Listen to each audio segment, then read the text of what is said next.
inauguré officiellement la première ligne de lithium de Goulamina. Aujourd'hui, nous procédons à l'inauguration officielle de la deuxième mine de lithium dans la même région, marquant ainsi la volonté affichée de notre pays d'occuper sa place de leader parmi les pays prioritaires de cette subsistance stratégique. Comme vous le savez, le lithium n'est pas seulement une ressource, c'est un vecteur de développement industriel et d'innovation technologique qu'il faudra transformer en un vecteur de rayonnement géoéconomique pour notre pays.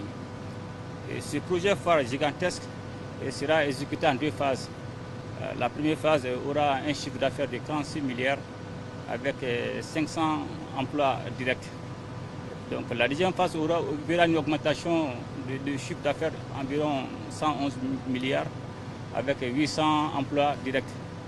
Comme participation du Mali, environ 35%, donc 5% pour le secteur privé. Le Mali aura un bénéfice de 250 milliards d'environ. Ce projet qui vient de commencer a déjà produit ses premiers effets, notamment dans le cadre du développement communautaire. Environ 317 millions ont été investis pour le développement communautaire. Aussi, 24 milliards a été investi dans le cadre du contenu local, à savoir l'achat des biens et services.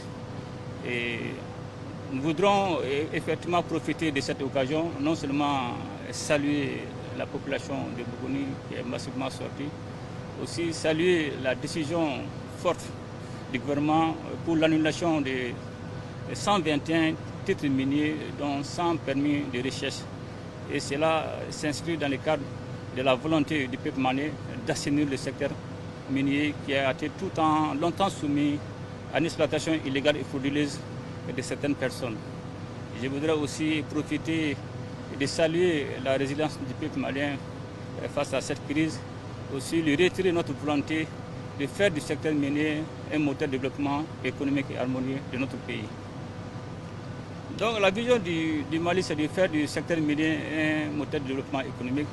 Quand vous parlez de développement, non seulement il y a tout ce qui est dividende en termes de taxes, en termes d'impôts, mais aussi la part de l'État du Mali. Mais cela aussi, c'est de veiller à ce que le peuple malien puisse profiter de ces différents projets, notamment l'emploi des jeunes. Déjà, il y a la loi sur le contenu local qui est désormais une obligation pour tout partenaire de veiller aux intérêts du peuple malien. Officiellement, la première ligne de lithium de Goulamina